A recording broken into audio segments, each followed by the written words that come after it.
welcome to our time together today. As we close out this Thanksgiving holiday, I was trying to think of what topic would be the right thing to guide us from this idea of just living from a spirit of gratitude to realistically being ready for tomorrow and the days that follow. So what I want us each to do is just get comfortable where we are. Just find you a place to sit, just be in a space, in a position that feels right for your physical body, and then gently close your eyes. And as you're just breathing naturally to begin with, just reflect for a second on this Thanksgiving day. What parts of it were good? What parts of it were fulfilling? What parts of it asked you to pause and just reflect on the things for which you are grateful?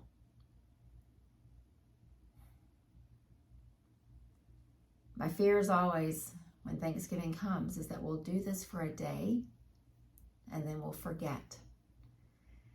And it won't be until this day appears on the calendar about 12 months later that we'll do it again.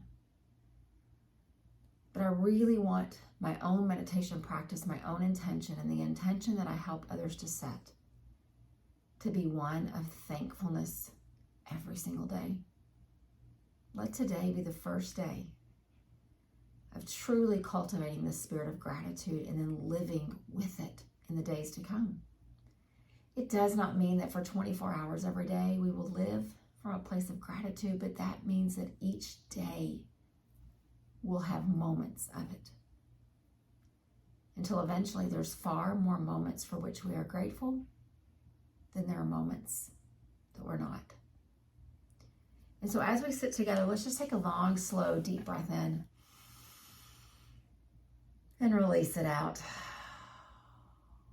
And another long, slow, deep breath in and release it out. One more long, slow, full breath in and release it out.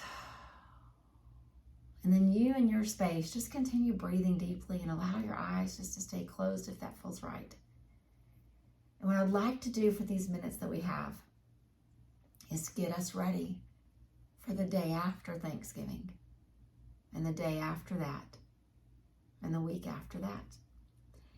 And I want to go to a story that was shared by Pema Chodron, this amazing Buddhist nun who's always able to use the reality of our world to teach us a good lesson. And she has a story that's called The Lousy World. And the premise behind it says that we tend to go through life complaining a lot. Even the very best of us with the best intentions, we look around and we think, oh, this lousy weather, this lousy government that can't do anything right, these lousy people that I work with. I'm in an airplane and this lousy person next to me is taking too much space, or this person's perfume is too strong and I don't like the way that it smells. And we go on and on and on until all of a sudden this day of thankfulness and thanksgiving seems so far away. And so just sit for a second, all of us together, and just validate the fact that we are human. And it doesn't make us less of a yogi, less of a meditator, less than an amazing human, just because we sometimes complain. It's what we do with the complaints that will decide where we go from there. And so she goes on to share in this analogy. It's as if we've come to the edge of a field. And I want you just to picture it where you're sitting right now. It's a field covered with glass or thorns or hot burning sand. But the idea is covered with something that we can't walk on with our bare feet. The pain would be just too much. It's too hard. It's too difficult. It's too painful. And so we, in our great wisdom, have an idea. Let's just get a big giant piece of leather and cover up all that glass or thorns or hot sand, and then it won't hurt us anymore. And in reality, that analogy sounds really silly. We would never cover an entire field with leather, because then the next field that comes along, are we going to cover that one too?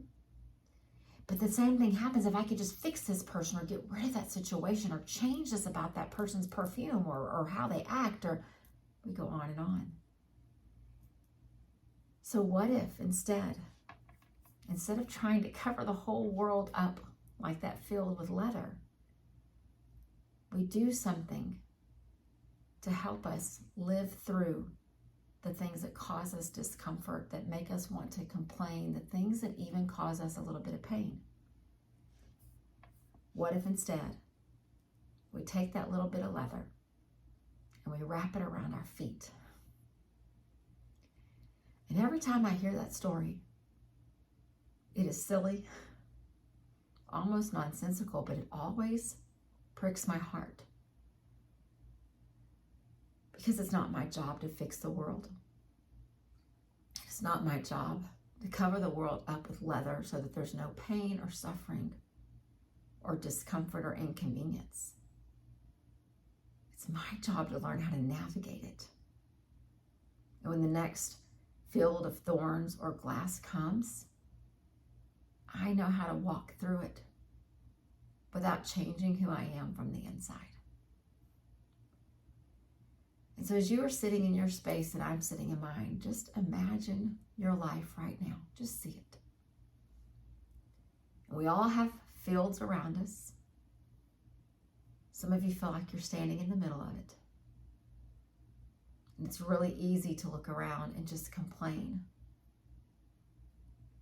Almost as easy as it was today on Thanksgiving to be grateful. But what if we could change our perspective and this feeling of gratitude we've had today, what if we could really take it with us tomorrow and be grateful for the leather shoes on our feet that allow us to walk through uncomfortable situations?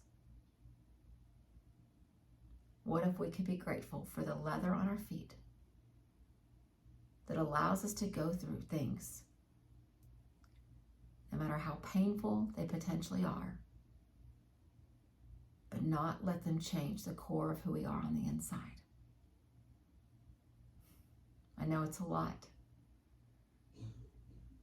but the only way we'll be able to take the feeling of thanksgiving and gratitude all 365 days of the year is if we are ready for the things that are going to cause us to stop and complain and find fault in the world. So let's just sit together, breathing deeply, grounding down where we are seated, and feel strong from within. And know that whether it's leather on our feet or a friend by our side or an affirmation on our mirror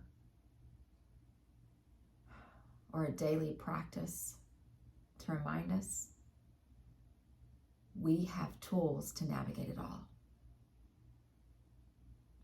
The big, daunting situations and the little, really inconvenient ones. We have tools to navigate them all. Our first tool is our breath. So let's just continue to breathe deeply together. One slow, deep breath in, and one slow, deep breath out. And again, one slow, deep breath in, and one slow, deep breath out. And just continue long breaths in and out.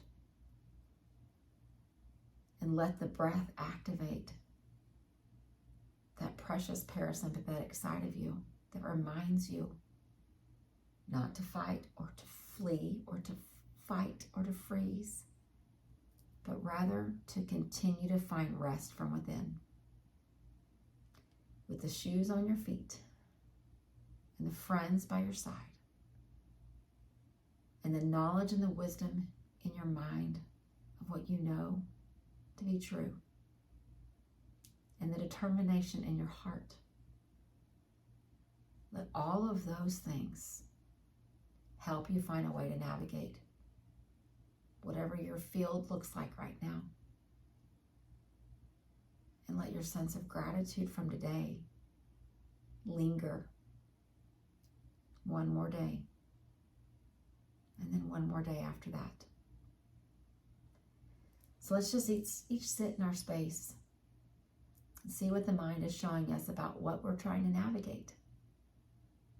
And at the same time, I hope that your mind will reveal to you the tools that are truly yours to take you through it all.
Let that gentle sound of the singing bowl be the vibration that extends from our heart into our world. Our meditation practice does not insulate us from the hard times, but it does bring us back to a place and a space where we are reminded today was a day of gratitude, of thankfulness, and it was not perfect, but it was intentional. And so maybe if we set our intention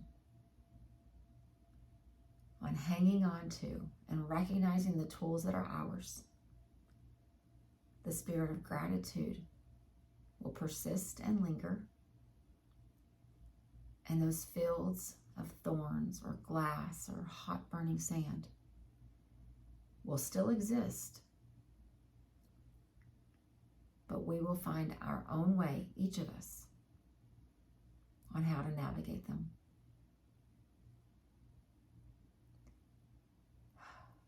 Let's just take a couple more long, slow, deep breaths in together, filling ourselves up with gratitude.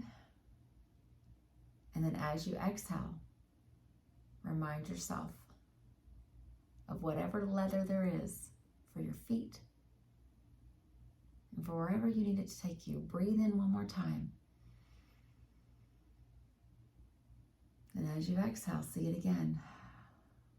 Your toolbox filled with everything that you are going to need tomorrow, the day after that, and the days after that. Namaste.